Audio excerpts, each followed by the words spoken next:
कहानी रविंद्रनाथ टैगोर की द्वारा लिखी गई एक विश्व प्रसिद्ध कहानी है। प्रस्तुत कहानी में आपने एक काबुली वाले के बारे में बताया गया है जो कि काबुल से कलकत्ता आकर काजू, बादाम, किशमिश आदि बेचता है।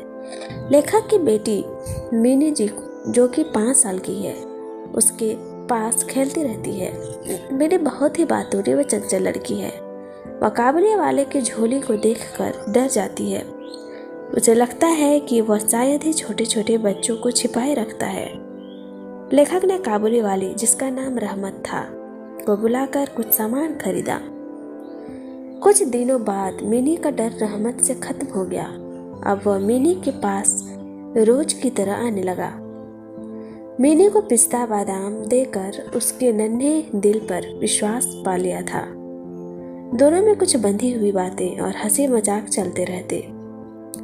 रहमत मिनी से कहता कि तुम ससुराल जाओगी। हालांकि मिनी को ससुराल का मतलब नहीं पता था, लेकिन वह उल्टे उनसे भी पूछती कि तुम ससुराल कब जाओगी। तो वह कहा कि मैं अपने ससुराल में ससुर को मारूंगा। कुछ दिनों बाद लेखक भी रहमत के खूब घुल मिल गया था, लेकिन उसकी पत्नी काबुली वाला के प्रति सशंकित ही रहा करती। इस प्रकार दोनों में बहस होती, लेकिन जब भी वह उसे भले मानुस समझकर घर में आने की इजाजत मिली रहती। कुछ दिनों बाद लेखक भी रहमत को खूब घुल मिल कर गया था, लेकिन उसकी पत्नी उसे से संकित थी। कुछ दिनों के बाद लेखक को अपने घर के सामने खूब शोर सुनाई देता है। वह बाहर जाकर देखता है कि कुछ पुलिस वाले रहमत को पकड़े चले जा रहे हैं। उसने किसी का उधार दिए पैसों के कारण हत्या कर दी थी। अचानक मिनी वहां आ गई और रहमत से बोली कि ससुराल जाओगे। तो वह बोला कि वहीं जा रहा हूँ। हत्या के अपराध में रहमत को कई वर्षों की जेल हो गई। लेखक भी कुछ समय बाद रहमत को भूल गया और उसकी बेटी मिनी भी भूल गई। धीरे धीरे कुछ दिन बीतने के बाद उसके नए मित्र बनने लगे। उम्र बढ़ने के साथ एक एक करके उसकी सखियां जुट गई। कुछ वर्षों बाद मिनी का विवाहोत्सव आया। लेखक मिनी बेटी की विदाई के अवसर पर बड़ा ही गमगीन था। तभी वहां काबुली वाला रहमत आ गया। पहले तो लेखक उसे पहचान नहीं पाया। बाद में पहचानने पर उसने बताया कि वह मिनी से मिलना चाहता है। उसके लिए वह कहीं से एक डिब्बा अंगूर, किशमिश, बादाम लेकर आया हुआ है। लेखक तो पहले रहमत को भागने की कोशिश की, लेकिन रहमत बताता है कि उसकी भी मिनी की तरह एक छोटी सी बेटी है जिसे वह अपने मुल्क में छोड़कर आया हुआ है। इस बात पर लेखक भी प्रेरित होकर अंदर से बधू के रूप में सजी मिनी को बुलाता है। काबुली वाला बधू के भेष में मिनी को देखकर सकपका जाता है। वह मिनी को अब छोटी बच्ची ही मान रहा था। अब उसे समझ में आया कि उसकी बेटी भी इसी तरह बड़ी हो गई होगी। जेल में रहने के कारण रहमत पर क्या बीती होगी यह तो वही जान सकता है। उसका चेहरा दुख और चिंता से भर उठा। लेखक ने रहमत को पैसे देते हुए कहा कि तुम अपने देश बेटी के पास लौट जाओ। तुम्हारा मिलन सुख मिनी का कल्याण करे। काबुली वाला कहानी में लेखक रविंद्रनाथ टैगोर ने काबुली वाले रहमत के माध्यम से विभिन्न धर्मों के लोगों में भी आपसी सौहार्द व मानवीय प्रेम का वर्णन किया है। काबुली वाले एक दयालु व सहृदय व्यक्ति हैं जो लेखक से प्रेम पूर्ण व्यवहार रखता है।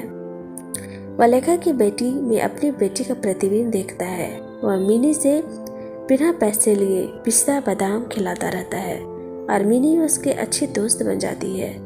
जेल से छुटकर आने के बाद रहमत सीधे मिनी से मिलने आता है और वधू वेश में उसको देखकर सकपका जाता है। उसकी समझ नहीं आती है कि उसकी बेटी भी मिनी की तरह ही बड़ी हो गई होगी, जो उसकी तरह राह देख रही होगी। इस प्रकार लेखक ने रहमत और मिनी के माध्यम से पिता और पुत्री के मर्मस्पर्शी संबंधों पर प्रकाश डाला है। काबुली वाला रहमत, a middle-aged fruit seller from Afghanistan, comes to Calcutta to hawk his merchandise and befriends a small Bengali girl called Minnie. रहमत, a middle-aged fruit seller from Afghanistan, comes to Kolkata to hawk his Mercedes and befriends a small Bengali girl called Minnie, who reminds him of his own daughter back in Afghanistan. He puts up at a boarding house along with his coterie man. One day, Rahmat receives news of his daughter's illness through a letter from his country and decided to leave for his country. Since he is short of money, he decided to sell his goods or credit for increasing his business. Later, when he goes to collect on his money, one of his customers abuses him, and in the fight that ensues, Rahmat warns that he will not tolerate abuse and stabs the guy when he does not stop the abuse. In the court, Rahmat's lawyer tries to obfuscate the facts, but in his characteristics and simple fashions, Rahmat states the truth in a matter-of-fact way. The judge, pleased with Rahmat's honesty, gives him 10 years recognized imprisonment instead of the death sentence. On the day of his release, he goes to meet Minnie but discovers that she has grown up into a 14-year-old girl and is about to get married. Minnie does not recognize Rahmat, who realizes that his own daughter must have forgotten him too. Minnie's father gives Rahmat the money for travel out of Minnie's wedding budget, to which Minnie agrees. She also sends a gift for Rahmat's daughter.